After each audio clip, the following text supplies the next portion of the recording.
ओम श्री गणेशाय नमः। ओम श्री विष्णवे नमः। सत्यनारायण व्रत कथा के सुनने से घर में सुख समृद्धि आती है, धन वैभव आता है। तो आप भी सुनिए और सत्यनारायण भगवान की जय हो बोलिए। एक समय की बात है, नैमिषारण्य तीर्थ में शौनक आदि 88,000 ऋषियों ने श्री सूत जी से पूछा कि हे प्रभु, इस कलयुग में वेद विद्या रहित मनुष्यों को प्रभु भक्ति किस प्रकार मिल सकती है तथा उनका उद्धार कैसे होगा। हे मुनि श्रेष्ठ, कोई ऐसा तप बताइए जिससे थोड़े समय में ही पुण्य मिले और मनोवांछित फल भी मिल जाए। इस प्रकार की कथा सुनने की हम इच्छा रखते हैं। सर्वशास्त्रों के ज्ञाता सूत जी बोले कि हे वैष्णव में पूज्य, आप सभी ने प्राणियों के हित की बात पूछी है, इसीलिए मैं एक ऐसे श्रेष्ठ व्रत को आप लोगों को बताऊंगा जिसे नारद जी ने लक्ष्मी नारायण जी से पूछा था और लक्ष्मीपति जी ने मुनिश्रेष्ठ नारद जी से कहा था। आप सब इसे ध्यान से सुनिए। एक समय की बात है, योगीराज नारद जी दूसरों के हित की इच्छा लिए अनेकों लोकों में घूमते मृत्युलोक में आ पहुंचे। यहाँ उन्होंने अनेक योनियों में जन्मे प्राय सभी मनुष्यों को अपने कर्मों द्वारा अनेकों दुखों से पीड़ित देखा। उनका दुख देख नारद जी सोचने लगे कि कैसा यत्न किया जाए जिसके करने से निश्चित रूप से मानव के दुखों का अंत हो जाए। इस विचार पर मनन करते हुए वह स्वयं विष्णुलोक में गए। वहां वह देवों के ईश भगवान नारायण की स्तुति करने लगे, जिनके हाथों में शंख चक्र गदा और पद्म थे, गले में वरमाला पहने हुए थे। स्तुति करते हुए नारद जी बोले कि हे भगवान, आप अत्यंत शक्ति से संपन्न हैं, मन तथा वाणी भी आपको नहीं पा सकती है। आपका आदि मध्य तथा अंत नहीं है। निर्गुण स्वरूप सृष्टि के कारण भक्तों के दुखों को दूर करने वाले आपको मेरा नमस्कार है। नारद जी की स्तुति सुनकर विष्णु भगवान बोले कि हे मुनि श्रेष्ठ, आपके मन में क्या बात है? आप किस काम के लिए पधारे हैं, उसे निसंकोच कहिए। इस पर नारद मुनि बोले कि मृत्युलोक में अनेक योनियों में जन्मे मनुष्य अपने कर्मों के द्वारा अनेकों दुख से दुखी हो रहे हैं। हे नाथ, आप मुझ पर दया रखते हैं तो बताइए कि वो मनुष्य थोड़े प्रयास से ही अपने दुखों से कैसे छुटकारा पा सकते हैं। श्री हरि बोले कि हे नारद, मनुष्यों की भलाई के लिए तुमने बहुत अच्छी बात पूछी है, जिसके करने से मनुष्य मुंह से छूट जाता है। वह बात मैं कहता हूँ, उसे सुनो। स्वर्गलोक व मृत्युलोक दोनों में एक दुर्लभ उत्तम व्रत है जो पुण्य देने वाला है। आज प्रेम वश होकर मैं उसे तुमसे कहता हूँ। श्री सत्यनारायण भगवान का यह व्रत अच्छी तरह विधान पूर्वक करके मनुष्य तुरंत ही यहाँ सुख भोग करके मरने पर मोक्ष पाता है। श्री हरि के वचन सुनकर नारद जी बोले कि उस व्रत का फल क्या है और उसका विधान क्या है, यह व्रत किसने किया था, इस व्रत को किस दिन करना चाहिए, सभी कुछ आप विस्तार से बताएं। नारद जी की बात सुनकर के श्री हरि बोले कि दुख व शोक को दूर करने वाला यह व्रत सभी स्थानों पर विजय दिलाने वाला है। मानव को भक्ति व श्रद्धा के साथ शाम को श्री सत्यनारायण की पूजा कर धर्मपरायण होकर ब्राह्मणों बंधुओं के साथ कथा करनी चाहिए। भक्ति भाव से ही नैवेद्य, केले का फल, घी, दूध और गेहूं का आटा सवाया लें। गेहूं के स्थान पर साठी का आटा, शक्कर तथा गुड़ लेकर वह सभी भक्षण योग्य पदार्थों को मिलाकर भगवान का भोग लगाएं। ब्राह्मणों सहित बंधु बांधवों को भी भोजन कराएं। उसके बाद स्वयं भोजन करें। भजन कीर्तन के साथ भगवान की भक्ति में लीन हो जाएं। इस तरह से सत्यनारायण भगवान का यह व्रत करने पर मनुष्य की सभी इच्छाएं निश्चित रूप से पूरी होती हैं। इस कलिकाल अर्थात कलयुग में मृत्युलोक में मोक्ष का यही एक सरल उपाय बताया गया है। इस प्रकार से सत्यनारायण व्रत कथा का पहला अध्याय यहाँ पर संपूर्ण होता है। सत्यनारायण व्रत कथा का दूसरा अध्याय। तो सभी भक्तजन बोलिए ओम श्री हरि विष्णु। सूत जी बोले कि हे ऋषियों, जिसने पहले समय में इस व्रत को किया था उसका इतिहास कहता हूँ, ध्यान से सुनो। सुंदर काशीपुरी नगरी में एक अत्यंत निर्धन ब्राह्मण रहता था। भूख प्यास से परेशान वह धरती पर घूमता रहता था। ब्राह्मणों से प्रेम करने वाले भगवान ने एक दिन ब्राह्मण का वेश धारण करके उसके पास जाकर पूछा कि हे विप्र, नित्य दुखी होकर तुम पृथ्वी पर क्यों घूमते हो? दीन ब्राह्मण बोला, मैं निर्धन ब्राह्मण हूँ, भिक्षा के लिए धरती पर घूमता हूँ। हे भगवान, यदि आप इसका कोई उपाय जानते हो तो बताइए। वृद्ध ब्राह्मण कहता है कि सत्यनारायण भगवान मनोवांछित फल देने वाले हैं, इसलिए तुम उनका पूजन करो। इसे करने से मनुष्य सभी दुखों से मुक्त हो जाता है। वृद्ध ब्राह्मण बनकर आए सत्यनारायण भगवान उस निर्धन ब्राह्मण को व्रत का सारा विधान बताकर अंतर्ध्यान हो गए। ब्राह्मण मन ही मन सोचने लगा कि जिस व्रत को वृद्ध ब्राह्मण करने को कह गया है, मैं उसे जरूर करूंगा। यह निश्चय करने के बाद उसे रात में नींद नहीं आई। वह सवेरे उठकर सत्यनारायण भगवान के व्रत का निश्चय कर भिक्षा के लिए चला गया। उस दिन निर्धन ब्राह्मण को भिक्षा में बहुत धन मिला, जिससे उसने बंधु बांधवों के साथ मिलकर श्री सत्यनारायण भगवान का व्रत संपन्न किया। भगवान सत्यनारायण का व्रत संपन्न करने के बाद वह निर्धन ब्राह्मण सभी दुखों से छूट गया और अनेक प्रकार की संपत्तियों से युक्त हो गया। उसी समय से ब्राह्मण हर माह इस व्रत को करने लगा। इस तरह से सत्यनारायण भगवान के व्रत को जो मनुष्य करेगा वह सभी प्रकार के पापों से छूटकर मोक्ष को प्राप्त होगा। जो मनुष्य इस व्रत को करेगा वह भी सभी दुखों से मुक्त हो जाएगा। सूत जी बोले कि इस तरह से नारद जी से नारायण जी का कहा हुआ श्री सत्यनारायण व्रत को मैंने तुमसे कहा। हे विप्रो, मैं अब और क्या कहूँ। ऋषि बोले, हे मुनिवर, संसार में उस विप्र से सुनकर और किस किसने इस व्रत को किया, हम सब इस बात को सुनना चाहते हैं। इसके लिए हमारे मन में श्रद्धा का भाव है। सूत जी बोले कि हे मुनियों, जिस जिसने इस व्रत को किया है वह सब सुनो। एक समय वही विप्र धन व ऐश्वर्य के अनुसार अपने बंधु बांधवों के साथ इस व्रत को करने को तैयार हुआ। उसी समय एक लकड़ी बेचने वाला बूढ़ा आदमी आया और लकड़ियां बाहर रखकर अंदर ब्राह्मण के घर में गया। प्यास से दुखी व लकड़हारा उनको व्रत करते देखकर विप्र को नमस्कार करके पूछने लगा कि आप यह क्या कर रहे हैं, इसे करने से क्या फल मिलेगा, कृपया मुझे भी बताएं। ब्राह्मण ने कहा कि सब मनोकामनाओं को पूरा करने वाला यह सत्यनारायण भगवान का व्रत है। इनकी कृपा से ही मेरे घर में धन धान्य आदि की वृद्धि भी है। विप्र से सत्यनारायण व्रत के बारे में जानकर लकड़हारा बहुत प्रसन्न हुआ। चरणामृत लेकर वह प्रसाद खाने के बाद वह अपने घर गया। लकड़हारी ने अपने मन में संकल्प किया कि आज लकड़ी बेचने से जो धन मुझे मिलेगा उसी से श्री सत्यनारायण भगवान का उत्तम व्रत करूंगा। मन में इस विचार को लेकर के बूढ़ा आदमी सर पर लकड़ियां रखकर उस नगर में बेचने गया जहां धनी लोग ज्यादा रहते थे। उस नगर में उसे अपनी लकड़ियों का दाम पहले से 4 गुना अधिक मिलता है। बूढ़ा आदमी प्रसन्नता के साथ दाम लेकर के केले, शक्कर, घी, दूध, दही और गेहूं का आटा लेकर और सत्यनारायण भगवान के व्रत की अन्य सामग्रियां लेकर अपने घर गया। वहां उसने अपने बंधु बांधवों को बुलाकर विधि विधान से सत्यनारायण भगवान का पूजन और व्रत किया। इस व्रत के प्रभाव से वह बूढ़ा लकड़हारा धन, पुत्र आदि से युक्त होकर संसार के समस्त सुख भोग कर अंत काल में बैकुंठ को चला गया। इस प्रकार से सत्यनारायण व्रत कथा का 2वां अध्याय यहाँ पर संपूर्ण होता है। श्री सत्यनारायण व्रत कथा का 3रा अध्याय। सूत जी बोले कि हे श्रेष्ठ मुनियों, अब आगे की कथा कहता हूँ। पहले समय में उल्कामुख नाम का एक बुद्धिमान राजा था। वह सत्यवक्ता और जितेंद्रिय था।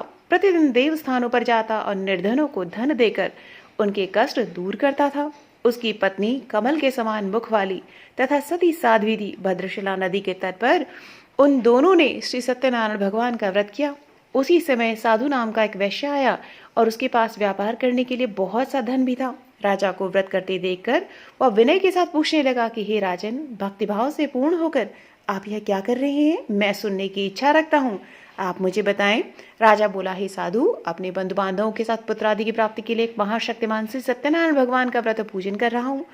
राजा के वचन सुनकर साधु आदर से बोला कि हे राजन, मुझे इस व्रत का सारा विधान कहिए। आपके कथा अनुसार मैं भी इस व्रत को करूंगा। मेरी भी संतान नहीं है और इस व्रत को करने से निश्चित रूप से मुझे संतान की प्राप्ति होगी। राजा से व्रत का सारा विधान सुनकर व्यापार से निवृत्त हुआ अपने घर गया। साधु वैश्य ने अपनी पत्नी को संतान देने वाले इस व्रत का वर्णन कह सुनाया और कहा कि जब मेरी संतान होगी तब मैं इस व्रत को करूंगा। साधु ने इस तरह के वचन अपनी पत्नी लीलावती से कहे। एक दिन लीलावती पति के साथ आनंदित हो सांसारिक धर्म में प्रवृत्त होकर सत्यनारायण भगवान की कृपा से गर्भवती हो गई। 10वें महीने में उसके गर्भ से एक सुंदर कन्या ने जन्म लिया। दिनों दिन वह ऐसे बढ़ने लगी जैसे कि शुक्ल पक्ष का चंद्रमा बढ़ता है। माता पिता ने अपनी कन्या का नाम कलावती रखा। एक दिन लीलावती ने मीठे शब्दों में अपने पति को याद दिलाया कि आपने सत्यनारायण भगवान के जिस व्रत को करने का संकल्प किया था उसे करने का समय आ गया है, आप इस व्रत को करिए। साधु बोला कि हे प्रिय, इस व्रत को मैं उसके विवाह पर करूंगा। इस प्रकार अपनी पत्नी को आश्वासन देकर वह नगर को चला गया। कलावती पिता के घर में रह दिनों दिन बड़ी होने लगी। साधु ने एक बार नगर में अपनी कन्या को सखियों के साथ देखा तो तुरंत ही दूत को बुलाया और कहा कि मेरी कन्या के योग्य वर देख कर आओ। साधु की बात सुनकर दूत कंचन नगर में पहुंचा और वहां देखभाल कर लड़की के सुयोग्य वाणिक पुत्र को ले आया। सुयोग्य लड़के को देखकर साधु ने बंधु बांधवों को बुलाकर अपनी पुत्री का विवाह कर दिया। लेकिन दुर्भाग्य की बात यह कि साधु ने अभी भी श्री सत्यनारायण भगवान का व्रत नहीं किया। इस पर श्री भगवान क्रोधित हो गए और श्राप दिया कि साधु को अत्यधिक दुख मिले। अपने कार्य में कुशल साधु बनिया जमाई को लेकर समुद्र के पास स्थित होकर रत्नसारपुर नगर में गया। वहां जाकर दामाद ससुर दोनों मिलकर चंद्रकेतु राजा के नगर में व्यापार करने लगे। एक दिन भगवान सत्यनारायण की माया से एक चोर राजा का धन चुराकर भाग रहा था। उसने राजा के सिपाहियों को अपना पीछा करते देख चुराया हुआ धन वहां पर रख दिया। जहाँ साधु अपने जमाई के साथ ठहरा हुआ था।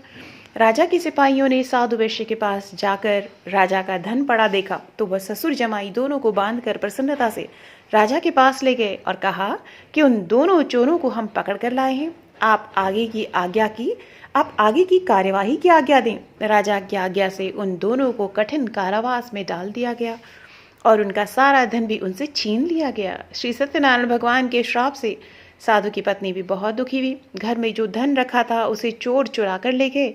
शारीरिक तथा मानसिक पीड़ा व भूख प्यास से अति दुखी हो अन्न की चिंता में कलावती एक ब्राह्मण के घर गई।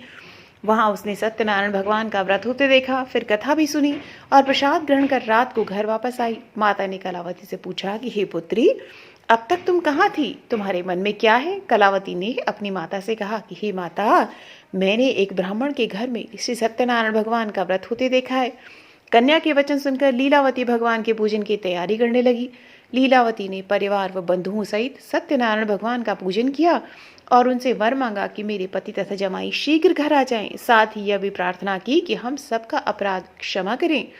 श्री सत्यनारायण भगवान इस व्रत से संतुष्ट हो गए और राजा चंद्रकेतु को स्वप्न में दर्शन देकर कहा कि हे राजन, तुम उन दोनों वैश्यों को छोड़ दो और तुमने उनका जो धन लिया है उसे वापस कर दो। अगर तुमने ऐसा नहीं किया तो मैं तुम्हारा धन, राज्य व संतान सभी को नष्ट कर दूंगा। राजा को यह सब कहकर भगवान अंतर्ध्यान हो गए। प्रातः काल सभा में राजा ने अपना सपना सुनाया और फिर बोले कि बणिक पुत्रों को कैद से मुक्त कर सभा में लाओ। दोनों ने आते ही राजा को प्रणाम किया। राजा मीठी वाणी में बोला, हे महानुभावों, भाग्यवश ऐसा कठिन दुख तुम्हें प्राप्त हुआ है, लेकिन अब तुम्हें कोई भय नहीं है। ऐसा कहकर राजा ने उन दोनों को नए वस्त्राभूषण भी पहनाए और जितना धन उनका लिया था उससे दुगना धन वापस कर दिया। दोनों वैश्य अपने घर को चल दिए। इस प्रकार से श्री सत्यनारायण व्रत कथा का तीसरा अध्याय यहाँ पर संपूर्ण होता है।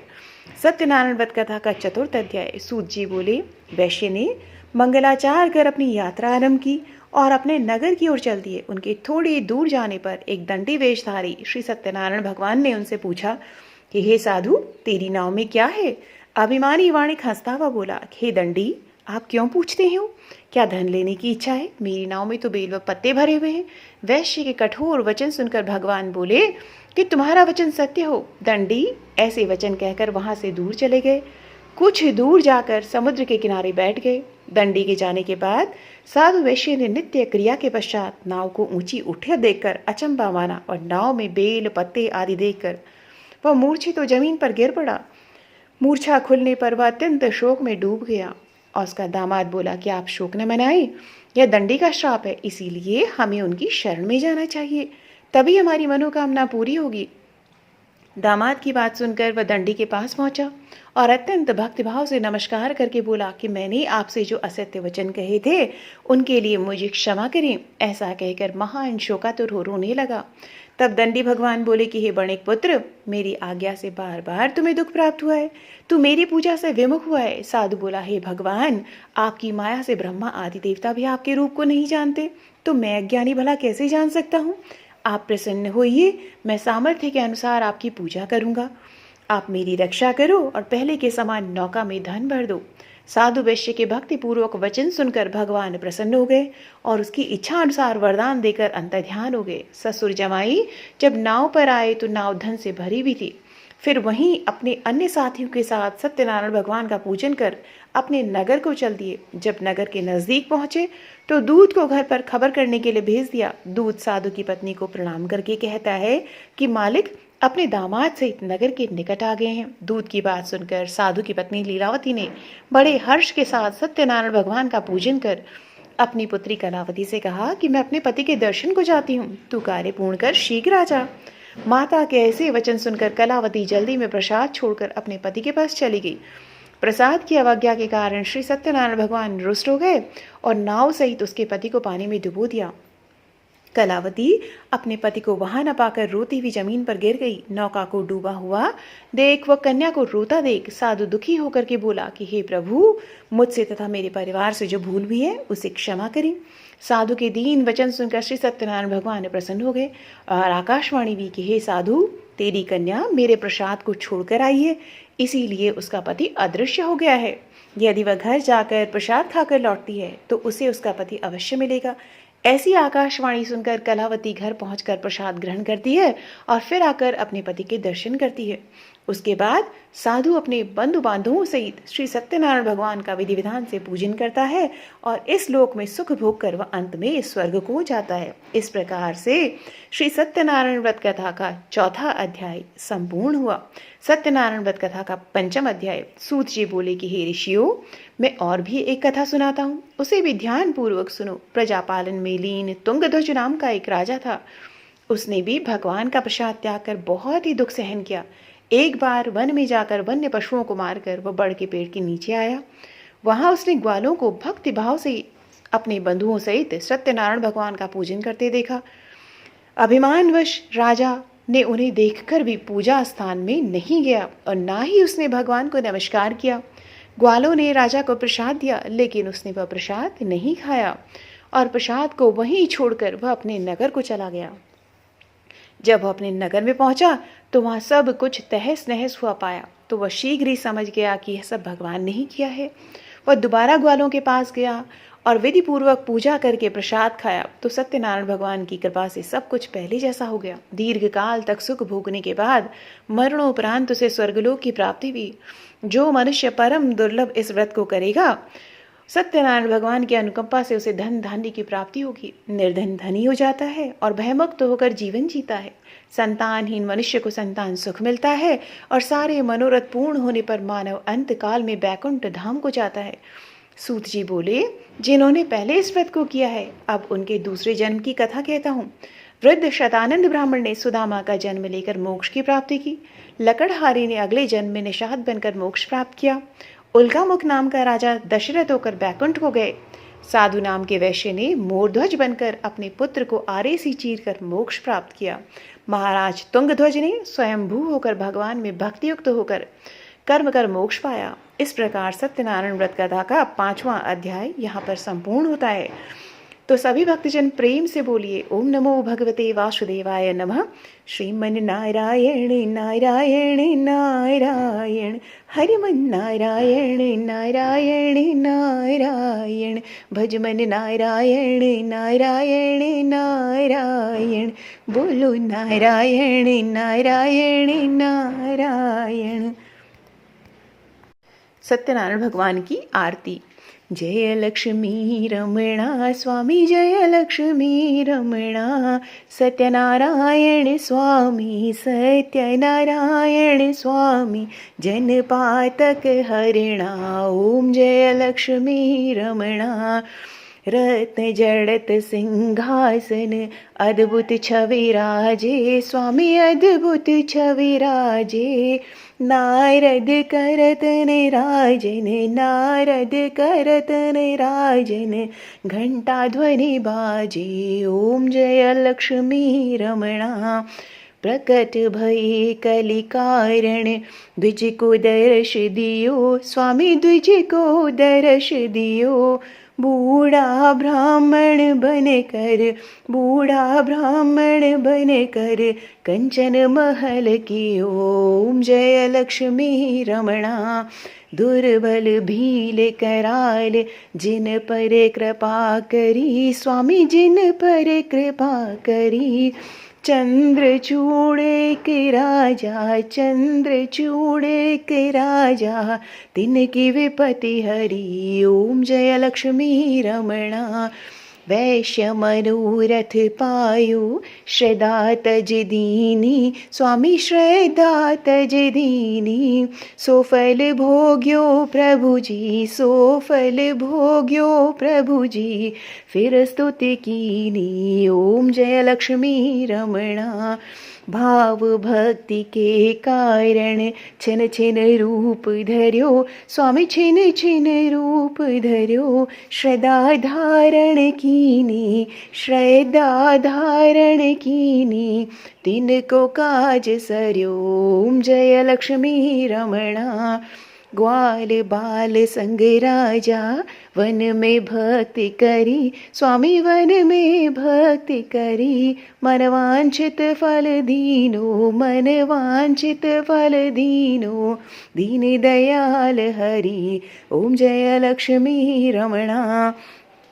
चढ़त प्रसाद सवायो कदली फल मेवा स्वामी कदली फल मेवा धूप दीप तुलसी से धूप दीप तुलसी से राजी सत्य देवा ओम जय लक्ष्मी रमणा श्री सत्यनारायण जी की आरती जो कोई नर गावे स्वामी प्रेम सहित गावे रिद्ध सिद्ध सुख संपत्ति रिद्ध सिद्ध सुख संपत्ति सहज रूप पावे ओम जय लक्ष्मी रमणा ओम जय लक्ष्मी रमणा स्वामी जय लक्ष्मी रमणा सत्यनारायण स्वामी सत्यनारायण स्वामी जनपातक हरणा ओम जय लक्ष्मी रमणा ओम जय जगदीश हरे स्वामी जय जगदीश हरे भक्त जनों के संकट दास जनों के संकट क्षण में दूर करे ओम जय जगदीश हरे जो ध्यावे फल पावे दुख बिन से मन का स्वामी दुख बिन से मन का सुख संपत्ति घर आवे धन संपत्ति घर आवे कष्ट मिटे तन का ओम जय जगदीश हरे मात पिता तुम मेरे शरण गहूँ मैं किसकी स्वामी शरण गहूँ मैं किसकी तुम बिन और न दूजा प्रभु बिन और न दूजा आस करूँ मैं जिसकी ओम जय जगदीश हरे तुम पूर्ण परमात्मा तुम अंतर्यामी स्वामी तुम अंतर्यामी पार ब्रह्म परमेश्वर पार ब्रह्म परमेश्वर तुम सबके स्वामी ओम जय जगदीश हरे तुम करुणा के सागर तुम पालन करता स्वामी तुम पालन करता मैं मूरख खल कामी मैं सेवक तुम स्वामी कृपा करो भरता ओम जय जगदीश हरे तुम हो एक अगोचर सबके प्राणपति स्वामी सबके प्राणपति किस विधि में रहूं दयामय किस विधि में रहूं दयामय तुमको मैं कुमति ओम जय जगदीश हरे दीन बंधु दुख हरता तुम ठाकुर मेरे स्वामी तुम रक्षक मेरे अपने हाथ उठाओ अपनी शरण लगाओ द्वार पड़ा मैं तेरे ओम जय जगदीश हरे विषय विकार मिटाओ पाप हरो देवा स्वामी पाप हरो देवा श्रद्धा भक्ति बढ़ाओ श्रद्धा प्रेम बढ़ाओ संतन की सेवा ओम जय जगदीश हरे ओम जय जगदीश हरे स्वामी जय जगदीश हरे भक्त जनों के संकट दास जनों के संकट क्षण में दूर करे हरि ओम जय जगदीश हरे।